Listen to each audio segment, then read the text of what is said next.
কোটা সংস্কার আন্দোলনে নিহতদের বিচার ও গণগ্রেপ্তার বন্ধের দাবিতে ঢাকা বিশ্ববিদ্যালয়ে র্যালি ও বিক্ষোভ সমাবেশ করেছে সাদা দলের শিক্ষকরা। তাদের দাবি, জাতিসংঘের অধীনে তদন্ত করে সাম্প্রতিক সব ঘটনার বিচার করা হোক। শিয়া বাটার ও ভিটামিন ই সমৃদ্ধ lily glam beauty soap. Lily, always beautiful. দুপুরে ঢাকা বিশ্ববিদ্যালয় ক্যাম্পাসে বিক্ষোভ সমাবেশ করেন সাদা দলের শিক্ষকরা আর হত্যাকাণ্ড না চালাতে সরকারের প্রতি আহ্বান জানান। সরকার ও ক্ষমতাসীনরা ইচ্ছা করেই সাম্প্রতিক সংকট তৈরি করেছে অভিযোগ করেন সাদা দলের শিক্ষকরা।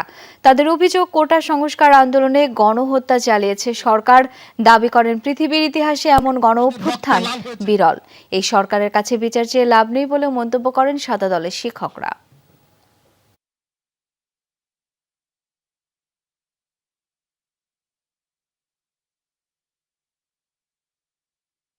আমাদের ছাত্রদের বুকে, আমাদের সন্তানদের বুকে আর গুলি চালাবেন না। গণহত্যার দায় স্বীকার করে আপনারা পদত্যাগ